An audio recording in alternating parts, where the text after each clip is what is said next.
As our living planet drifted on the sea of eternity, soon after the dawning of the 20th century, the winds of change began to blow. Events were to take place which would change the course of mankind forever. The atomic age had arrived.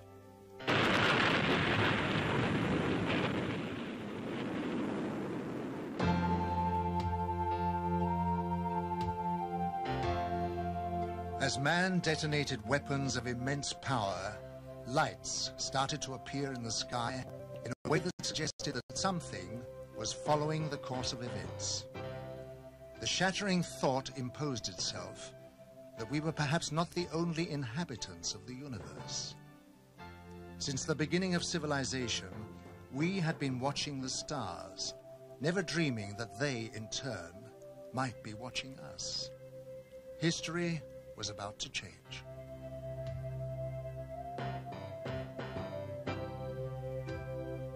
Because these lights appeared suddenly in the sky over Washington on July 20th, 1952, moving from the White House to the Capitol, hundreds of people witnessed the extraordinary event, and it left them stunned. The lights instantly jumped from one position to another. They were also observed by high military officials who knew what the lights were trying to say. The public had never seen anything like this, whereas the military had already a long history of involvement with these alien visitors, but had kept it from the public. An immediate emergency meeting was called to formulate a plan to divert public attention away from the occurrences. From that day on, it was decided to place the subject under the highest classification of security. Then came the first announcement to mislead the public made by Chief of Air Intelligence, Major General John Sanford. We can say that the recent sightings are in no way connected with any secret development by any agency of the United States. From that day on, the biggest secret of the century began. How did it all start?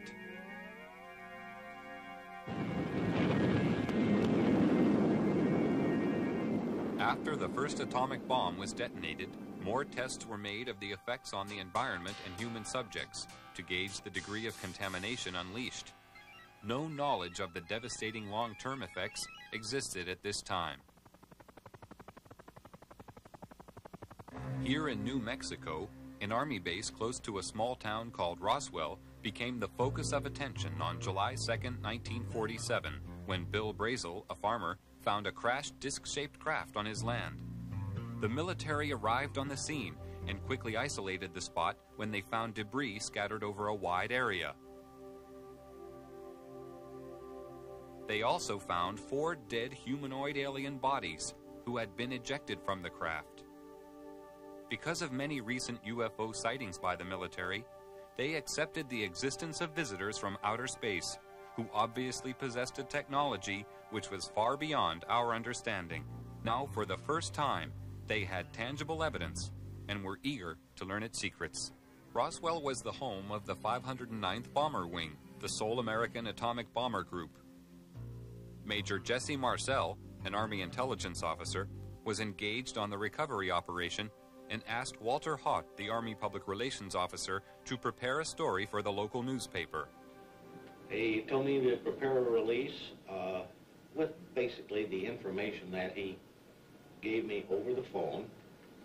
When it was done, to take it into community and deliver it, hand deliver it to the 4 news media we had in Roswell at that time, which is what I did. The story was published in the local paper. The news was also prepared to be aired by the local radio, but Judd Roberts, the radio station manager, was warned not to broadcast it. Sorry. The question that we ran into is the very next morning, some friendly person, probably from Clinton Anderson's office, called us from Washington and said, we understand that you have some information, and we want to assure you that if you release it on this matter, because it's not supposed to be released, it's very possible that your license could be in jeopardy, and so we suggest that you not do it. And he said, when I mean in jeopardy, like maybe 3 days. Preparations were made at Roswell Army Base for the transport of the wreckage. Robert Shirkey witnessed the secret handling of the parts. They came in the front door, straight down the hallway, and right out onto the ramp to climb into the airplane. And these were the people that were carrying parts of the crashed flying saucer at that time, UFO today, that I got to see. And that was the only thing I got to see. And it was very short, very quick. Colonel Blanchard, in order to get out of their way, had backed into the doorway of the ops office. And I stepped up to him and I said, "Colonel, turn sideways. I want to see too." On instructions from the Pentagon, Thomas Jefferson DuBose and General Ramey created a cover story saying the crashed object was a weather balloon. Well, we used that in order to assuage the curiosity of the press. The wreckage was loaded back onto an aircraft and flown out under cover of great security and secrecy to Wright-Patterson Air Force Base. The pilot kept silent for several years, but informed his wife after the story appeared in a newspaper. I guess now that they're putting in the paper, I can tell you about this. I wanted to tell you for years. He said, "I want you to read this article because it's a true story."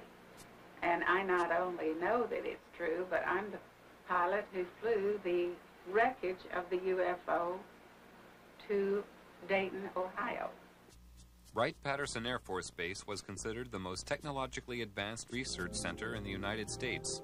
The wreckage of the Roswell crash was dismantled for analysis. The matter was considered of such importance that the orders came directly from President Truman. Under the cover of the CIA, Truman created a group called Majestic 12 for dealing with and covering up all information about UFOs. President Truman gave the task of handling UFOs only to the highest-ranking generals. After the Roswell crash, a special group of scientists was formed and facilities built to be prepared to deal with any further UFO crashes which would occur. Wendell Stevens was a lieutenant colonel in technical intelligence in the U.S. Air Force and is now a UFO investigator.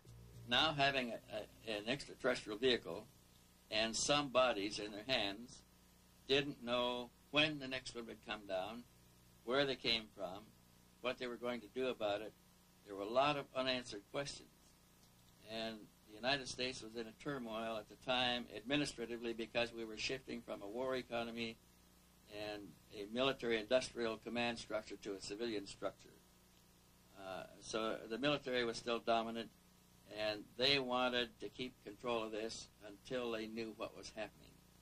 So they created, and remember, General Marshall was our Secretary of State at the time. He was a 4-star, 5-star general. These people selected certain representatives from the military-industrial complex that they controlled, generals and admirals and certain scientists that worked with the military and worked with industrial planning. These men were designated as a task force to take charge of any event that followed. And one did. Almost a year later, on the 25th of March of 1978, the next one came down, 1948, the next one did crash, and it came down under observation by radar, so that we knew where it landed at the time that it struck the ground, and a helicopter was over it in less than an hour. It reported what it observed, and the plan generated by these people from the military-industrial complex after the Roswell crash was immediately put into place. All of the generals and admirals and advisors and scientists were contacted and ordered to proceed to a base in Colorado, where they were picked up and driven to the crash site. Now, all of these men have gone to the scene to see for themselves what an alien vehicle looks like, and they were going to advise General Marshall directly, who was controlling everything from remote position from telephones, on how to proceed. And when an operation is that big, you can't cover everything up. We discovered that the owner of the property where the vehicle came down was arrested in his house with his family, and they were kept in the house for 4 days, not allowed to go outside or anything. All the roads in the area were blocked. All access was closed. People that lived close enough to know something about it were kept in their houses. Now, if it never happened, then this evidence wouldn't exist. But now we are finding solid evidence that something strange did happen and that these events actually took place. Then we found people who observed the recovery of the craft from a distance, that saw the task force moving across off-roads over country to a secure military facility at Los Alamos. And with these leads, we were able to turn up other witnesses, all of whom had been sworn to secrecy by their superiors at the time they participated in these events. And only a few of them would talk to us, and only on condition that they not be identified because of their vulnerability. What happens in a case of violation of security oaths of this nature, they could lose all pay and allowances due or ever to become due. They could be imprisoned.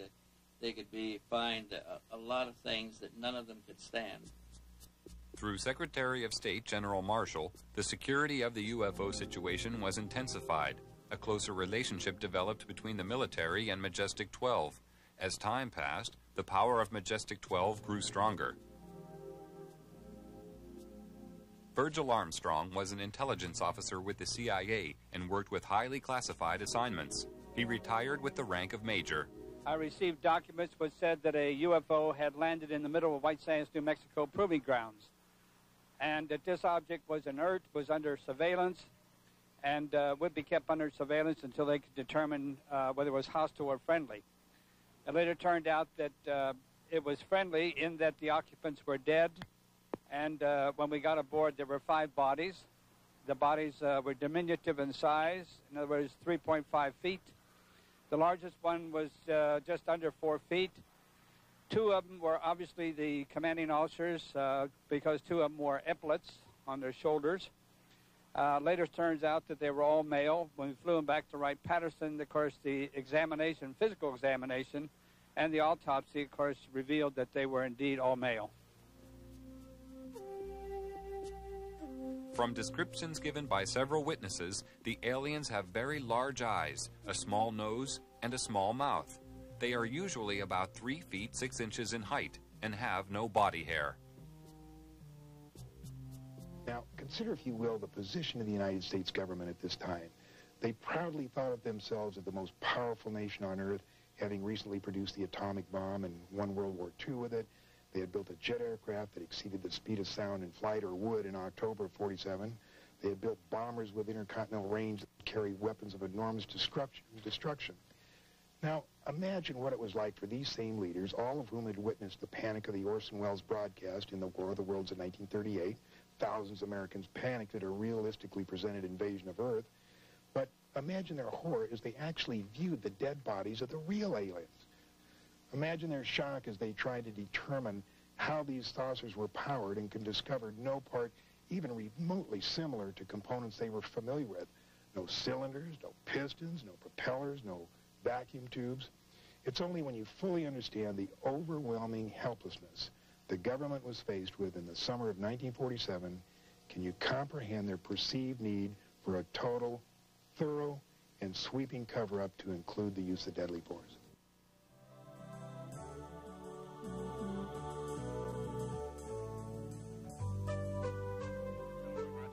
President Truman ordered a heightened level of security after the capture of a live alien from a UFO which had crashed. Because of the ever-increasing numbers of UFO sightings at the time, it was decided to create a project called Blue Book, which was designed to suppress public knowledge and create an atmosphere of ridicule around the subject of UFOs. Professor J. Allen Hynek was a professor of astronomy and an astronomical advisor to the United States Air Force on their UFO educational program. And I know the job they had. They were told not excite the public. Don't rock the boat. And I saw it in my own eyes happen that whenever a case happened that they could explain, which is quite a few, they made point of that and let that out to the media. Things that the cases that were very difficult to explain, they would jump the handsprings to keep the media away from it. For they had a job to do, to, whether rightfully or wrongly, to keep the public from getting excited. A live alien was captured in 1948 after a UFO crashed in America. He refused to communicate for 1 year and was given the name EBE, or Extraterrestrial Biological Entity. He later began to communicate and gave details of his home planet. EBE had a large crystal which he linked to his mind telepathically and was able to communicate with his own race. He was also able to see into the past and future and perform many other amazing feats.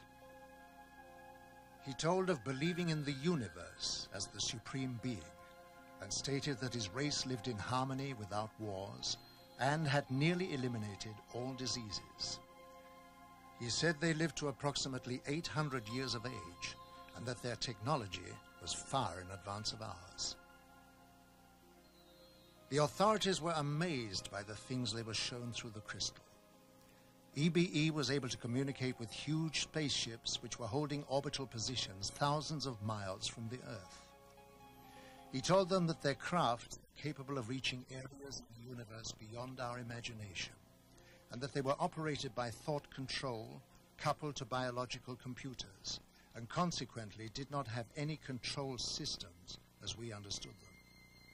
He talked about his planet and how their technology had created a system where everything was self-functional and did not require a workforce to operate it, and that everything was monitored from a central control system.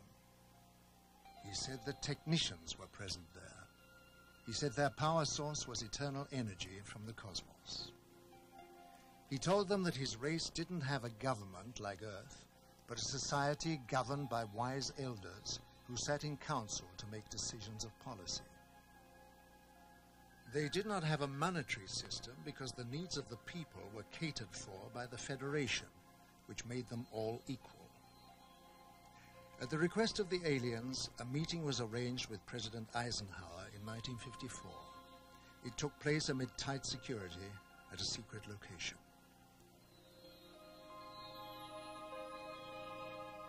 At this meeting, negotiations took place regarding the permitted presence of the aliens on Earth. Eisenhower told the aliens that the world was not yet ready for them.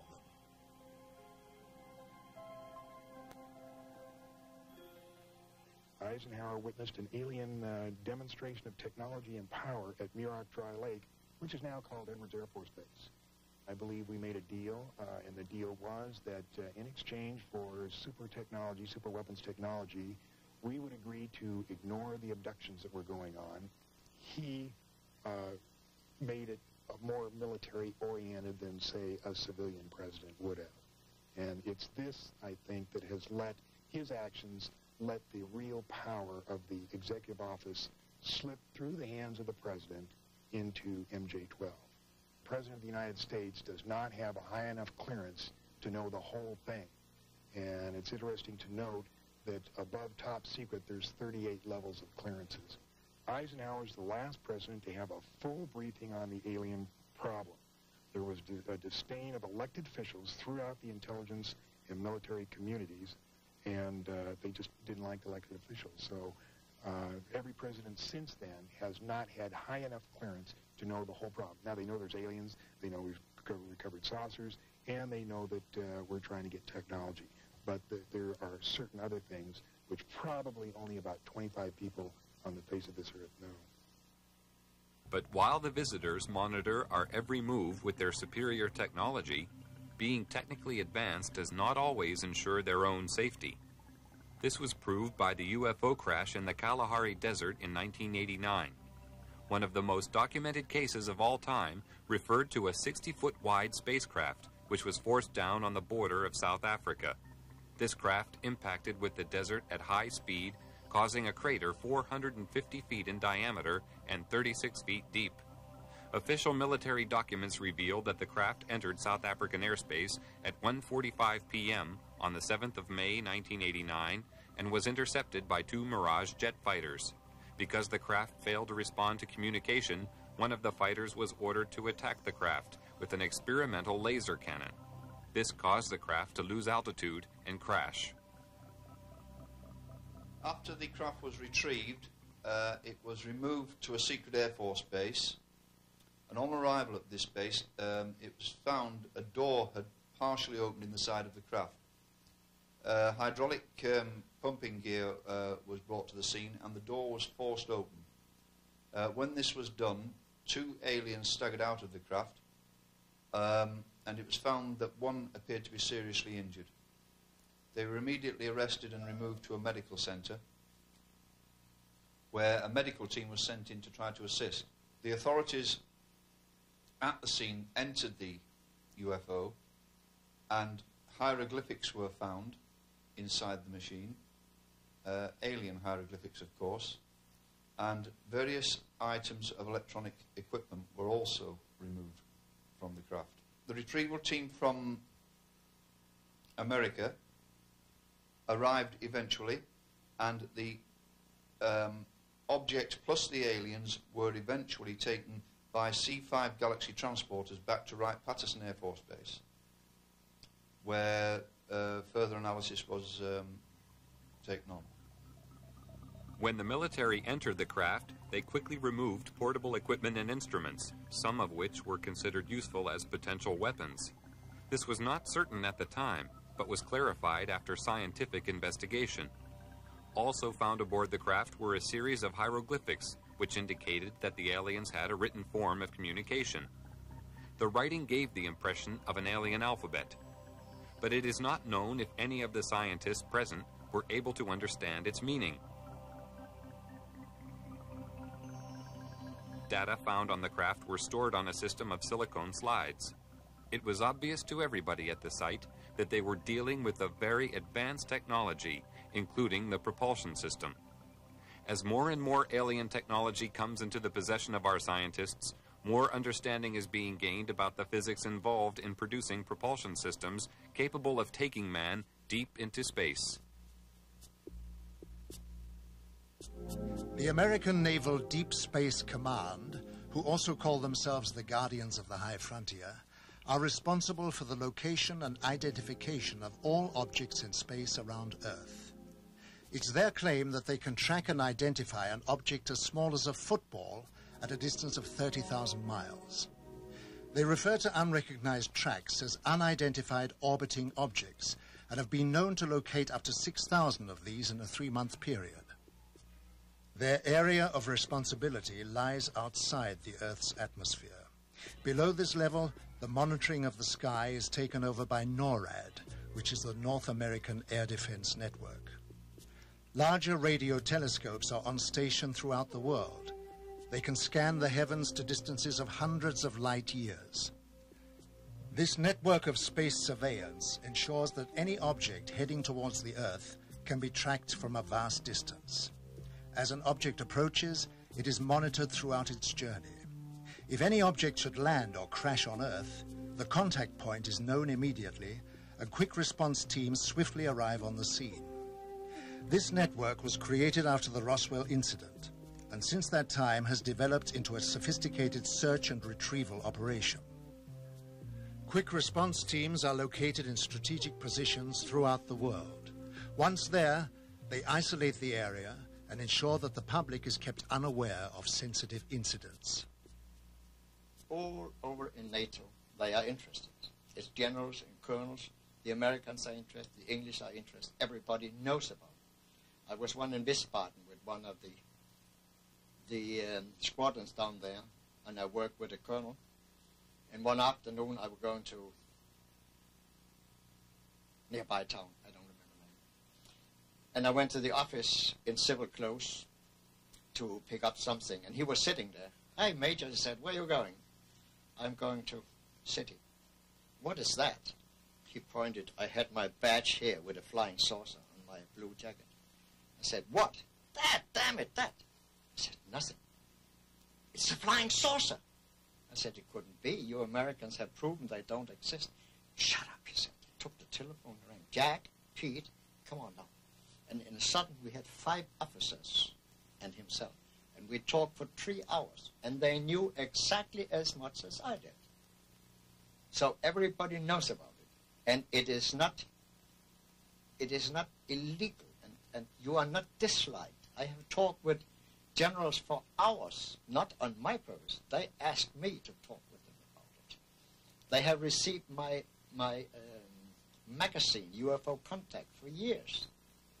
So they are interested, but since the public opinion is secrecy, they can't go any further. Although many years have passed since the beginning of the UFO era, the veil of secrecy has remained to keep the public uninformed.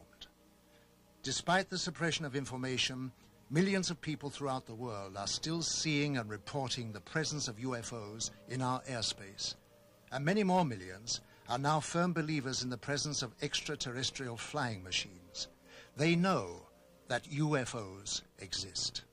I think what has happened over the years, the government has lied so much that they have painted themselves into a corner, and it's almost impossible for them to tell the truth today.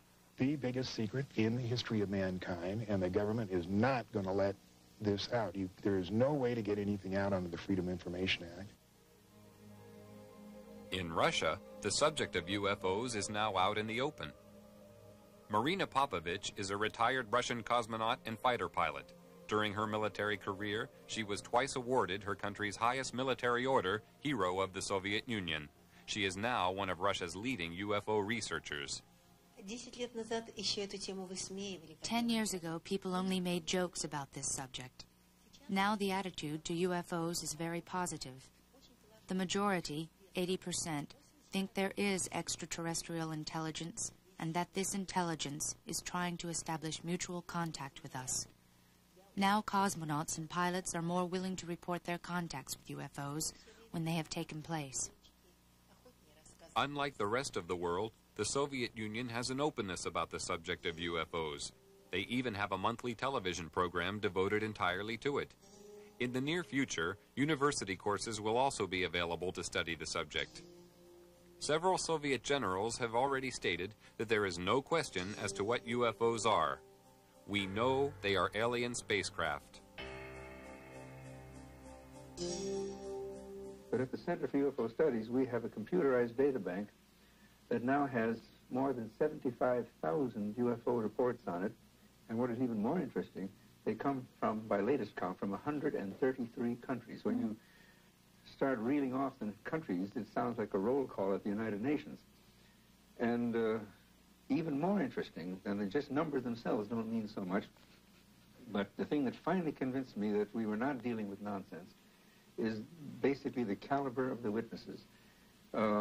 Many of the reports are made by highly responsible people, impeccable integrity, people in technical training, air traffic controllers and military and commercial pilots. Finally got to the point, and it took me quite some time, I finally got to the point, however, where I simply said, I can't continue to call these people deluded or nuts.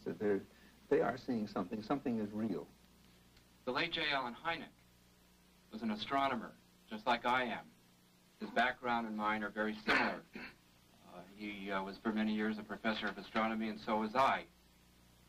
And what Hynek said was, UFO research is leading us kicking and screaming into the science of the 21st century.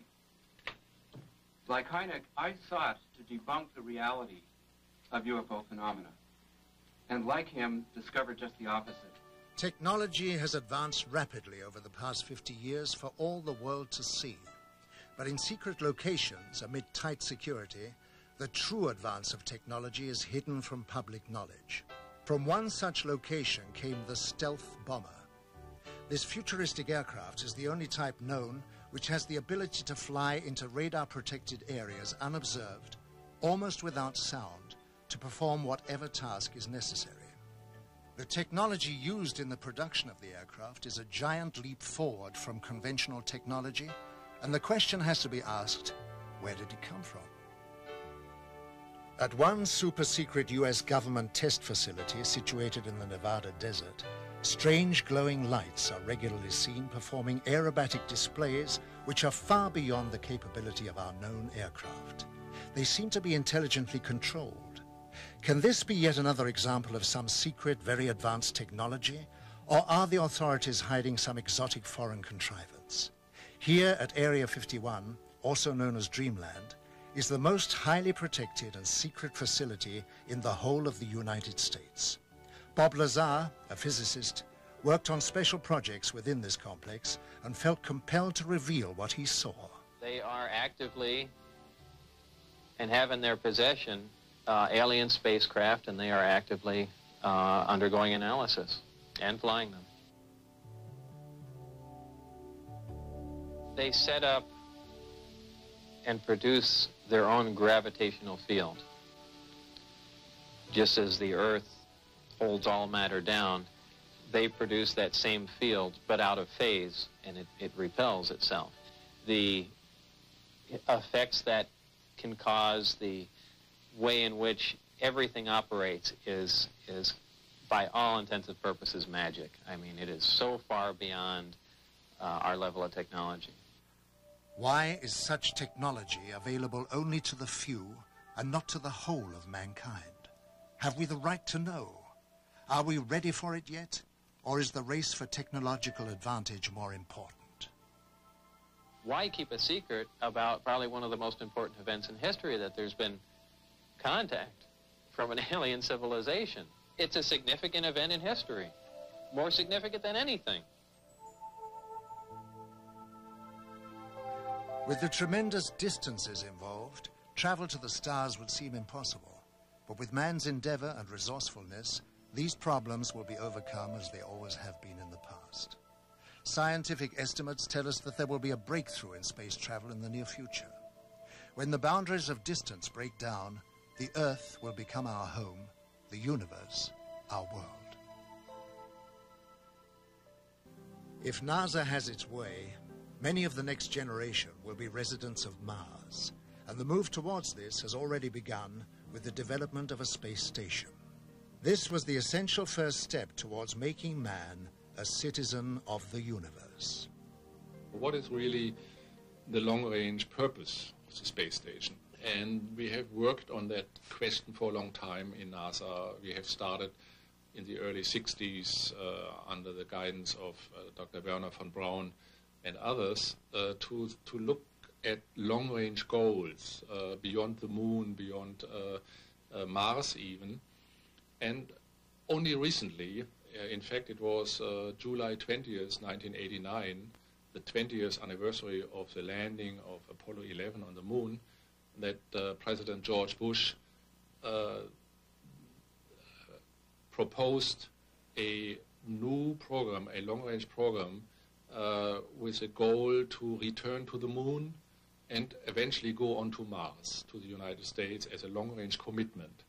And as we develop the space station itself will be used as a test bed, as a laboratory to test new technologies. And you need space to develop those technologies. As long as we are still on Earth, we can just talk about it. The question of which technology to use for this new, what we call the Space Exploration Initiative, that's the name, SEI, Space Exploration Initiative.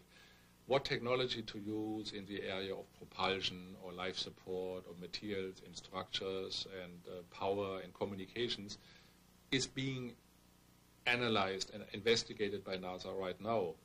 And we're doing it in a number of categories. We're looking at present-day technologies, tomorrow technologies, and advanced technologies which are day after tomorrow. What was yesterday's science fiction is today's very palpable truth. Grandfather's spine-chilling fantasies have become an indispensable part of modern life. Jesko von Puttkammer was NASA's advisor to the creator of Star Trek, Gene Roddenberry. You know, the reason I worked with Gene Roddenberry was because he wanted us to help him portray a future 200 years from now as we would like it to be. Very positive, technology having become our friend instead of our enemy, technology as a partner of humans. And of course, the story itself of this machine, Voyager or V'ger, looking for its maker, its creator, which is really a metaphor of humans looking for their God. And it's the God-seeker story. And so he wanted NASA to show that the technology which the movie and his TV series depicts is accurate, that the physics is accurate, that the mathematics is accurate, that the astronomy is accurate. The propulsion system of the Star Trek consists of two major elements. One is the energy source, just to provide energy, which is the antimatter system. That makes sense. That could be done. But the propulsion itself, to push the ship, it's called a warp drive, and that has to do with changing space itself and flying faster than the speed of light.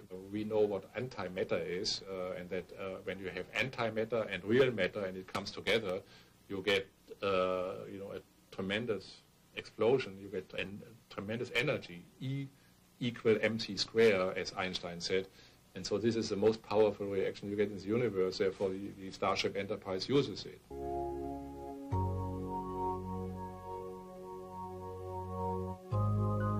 The message from the alien visitors is becoming clear. The human race is producing more problems than it is solving. A change of direction is necessary to guarantee a safe transition into the future. They are here to warn us. They started this program a couple of thousand years ago. They are very highly technical and spiritual advanced. These people have a technique that they can foretell development in cosmos for centuries. And they knew thousands of years ago what were going to happen on Earth. So they prepared for that situation. And we go forward to our time. Now they are here in our atmosphere in large numbers. They have always been here, but now they are here in large numbers to look over what we are doing, simply because they know that we'll kill ourselves. In many ways, if we don't push the button, we'll be killed by poison. If we don't kill each other by poison, we'll kill each other by too many people.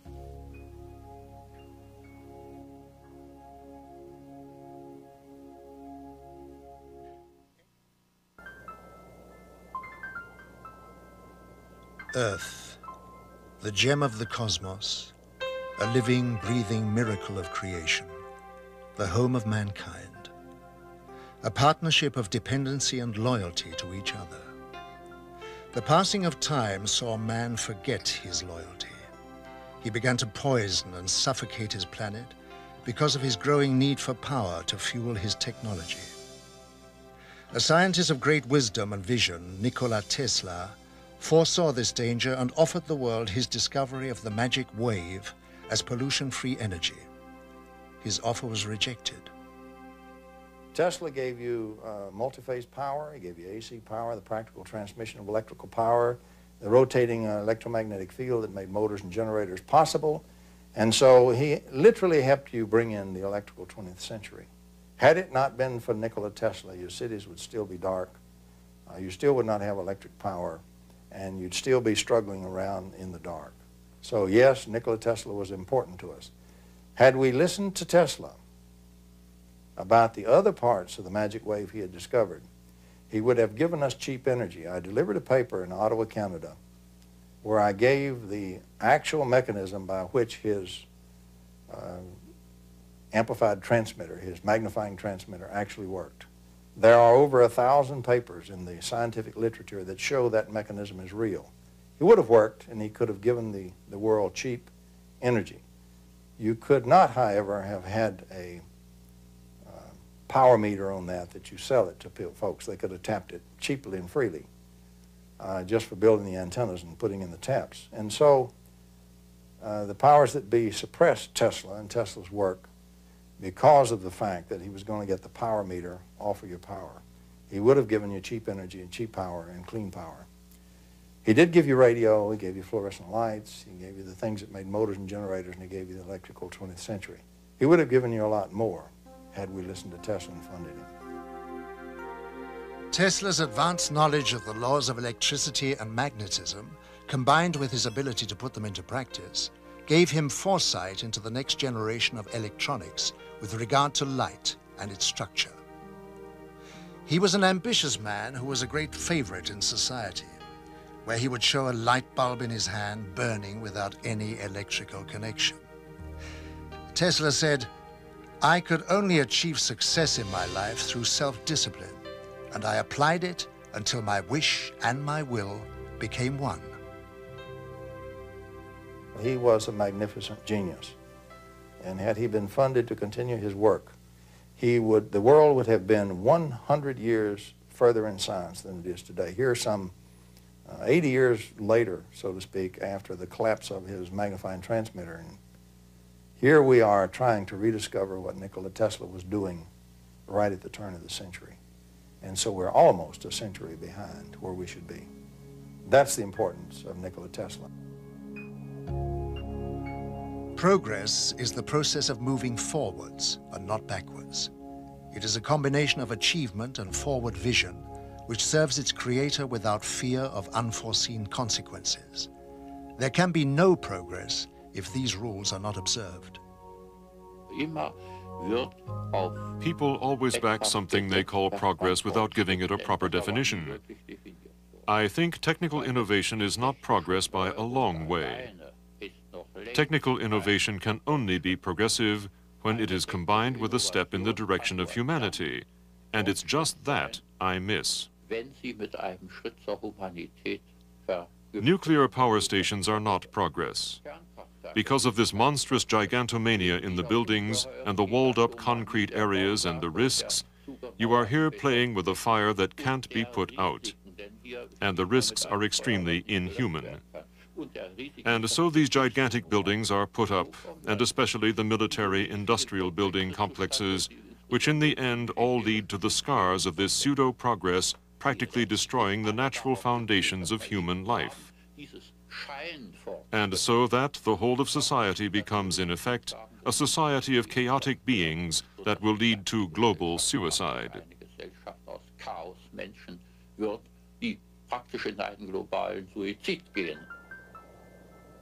Real progress is being made in a laboratory in Canada. Here, the full significance of the physical laws of light and space have become clear to John Hutchison, and he is utilizing this knowledge to produce cause and effect experiments which lead to an understanding of the harmony of nature. Science, in harmony with the laws of nature for the good of mankind, will hold great values in many fields and would advance its course beyond our present comprehension. John Hutchison has been working in the areas of electromagnetic forces and the changes in the molecular structure of materials for many years. He has in this time achieved a breakthrough in anti-gravity knowledge, providing spectacular examples of heavy objects flying through the air without any visible signs of propulsion. He has also made amazing discoveries concerning the alteration of compositions of materials by subjecting them to a form of electromagnetic bombardment. We're looking at something which you know shouldn't be happening. The result of these experiments showed in graphic detail metal heating to a near-liquid state without heat. Hard metals would turn into soft, rubbery objects, proving that any substance could change its form if the science involved was understood.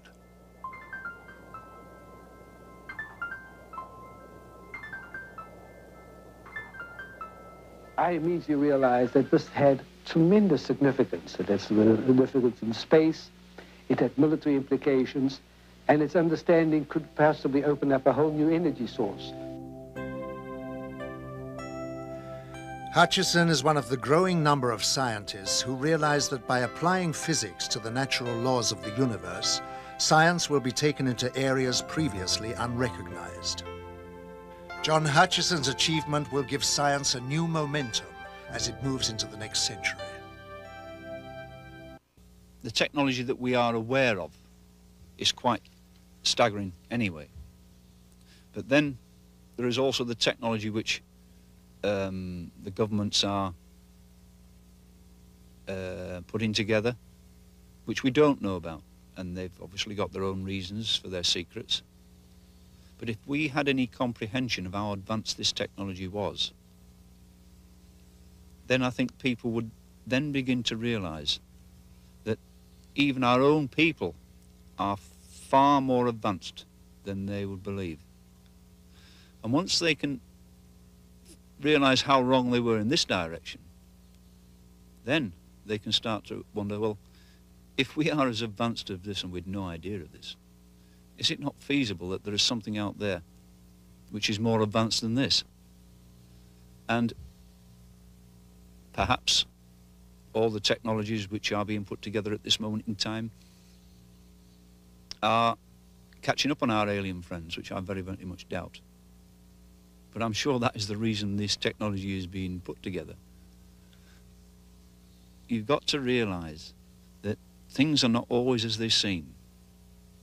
And once we can get out of this thinking, out of this box we're in, that there is something more than what we are being taught, what we have learnt, there are things outside the scope of this, then I think you'll begin to see the potential for people from out there visiting us. And not just now, not newly visiting us, but have been visiting us for hundreds of years. The truth about UFOs may be painful for us to face, and this might provide a continuing rationale for the government to maintain secrecy. But the truth will and must be known eventually. Continuing our denials and fears, in my opinion, are only adding to the problem. We are all in this together. In a time of opening relationships with the Soviet Union, we have the potential for radically demilitarizing our foreign policy, reallocating those resources toward preserving our planet and opening ourselves to the global village. Part of that new reality is embracing the unknown and the possibility that we have visitors beyond the Earth or beyond our dimensions of time and space. We must enter our new openness in peace and without recrimination. Our government of the people, by the people, and for the people needs to be involved in the process, not as a hostile, separate, secret unit. I therefore advocate an orderly, non-vindictive congressional investigation of UFOs and a change in government policy on supporting research in these and other phenomena. The late philosopher Joseph Campbell once said that we are living in a time in which our ignorance and our complacency are coming to an end.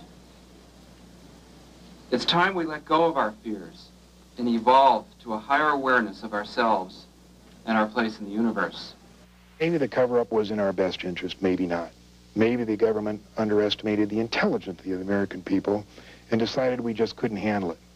But let me tell you this, the truth is still the truth, and nothing can change that.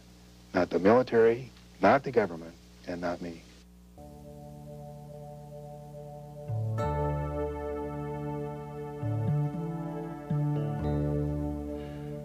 Although mankind has been faced with many crises throughout history, he has always been able to overcome them.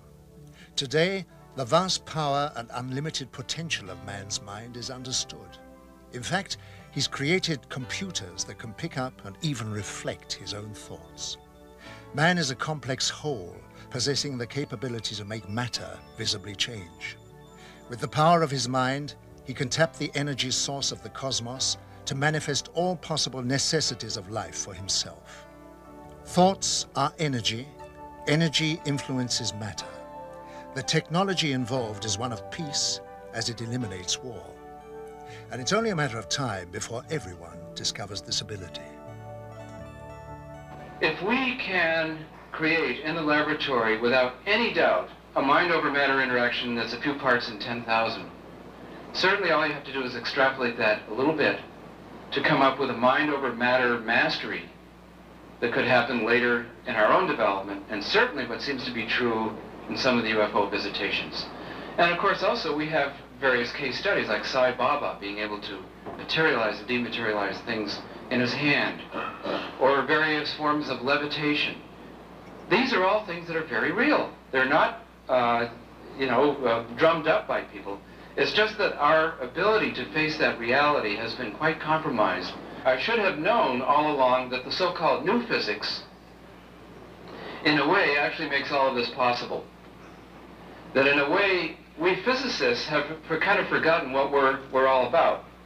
Einstein one time said that the whole purpose of science is to awaken the cosmic spiritual feeling. And we scientists are among the last to embrace that.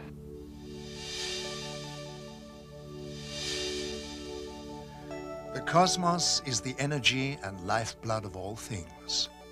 Man is part of this energy and therefore holds the potential to achieve literally anything. Science is in the early stages of attuning to this enormous reservoir of knowledge, where anything is possible. Our comprehension of such things is limited only by the painful realization of change. The idea of a living cosmos is such a new concept that we have not accorded it its rightful place. Contrary to the popular view, it can be shown and conclusively proved that that has an internal structure of incredible order and beautiful order. It's filled with electromagnetic waves going in bidirections. Pick a frequency, there's a wave going in one direction and a wave in the other direction. The wave that's going backwards is an anti-wave. It's a time-reversed wave. And the vacuum is structured, this potential, a vacuum is just potential is all it is.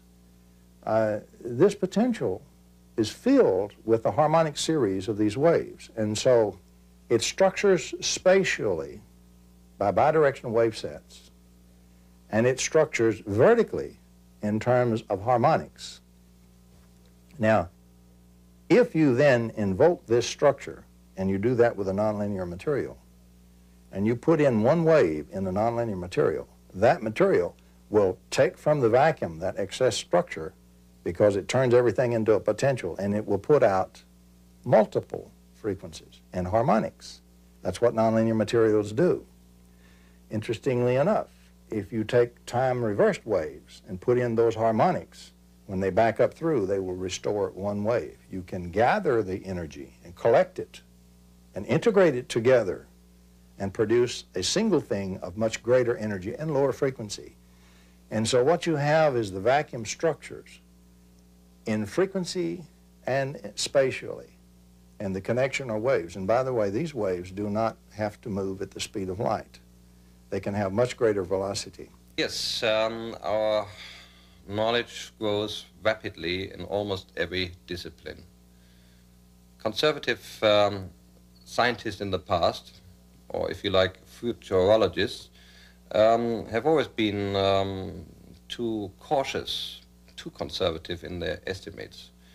We know that there's a turnover every 5 years of doubling our knowledge, with the consequence that we have a completely different view in the world. Most people can't even keep up anymore with the advance in science. They have problems understanding modern computer science, cybernetics, biogenetic engineering, or nuclear physics. We talked today about great unified models of the natural forces. The man on the street can't keep up, and he is only superficially informed about new aspects. We don't know what will happen in 20, 50, 100 or 1,000 years. However, there's one thing we do know, that whatever happens in the future, science will have advanced far more than we can possibly think of today. And no imagination, no fantastic model that we may produce today will justifiably come close to the actual advance in 1,000 years. We really do have, right now, available to be born, a completely new and drastically extended and drastically more capable physics, which unfortunately 4 nations of the world have weaponized but kept secret from their citizens and from the rest of the world. And what I am saying is that it's high time that instead of just using this in secret to build more weapons to kill more people, and hurt more people or control more people. What we need to do is bring this out in the open, and let's use it for the positive benefits, to heal people, to give them cheap energy and clean energy, to clean up the biosphere, to clean up our whole act, to be able to heal all these diseases and this kind of thing. That's what I'm saying we've got to get on with the job.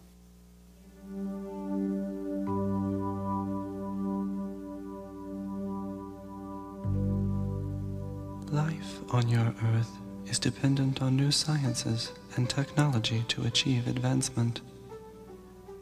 When your governments were first introduced to our advanced technology, their reactions were horrendous. Because the motive to gain power and control people was foremost in their mind, the technology was suppressed from the world. Technology should be made to work for the good of all, and placed in the hands of people of understanding who care and can control it towards a free world.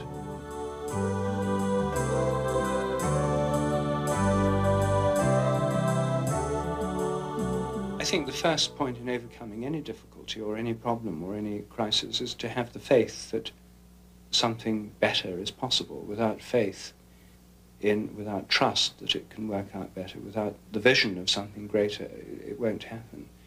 So I think we have to have some kind of vision, some kind of faith. In traditional Christian terms, this is the idea of the kingdom of heaven.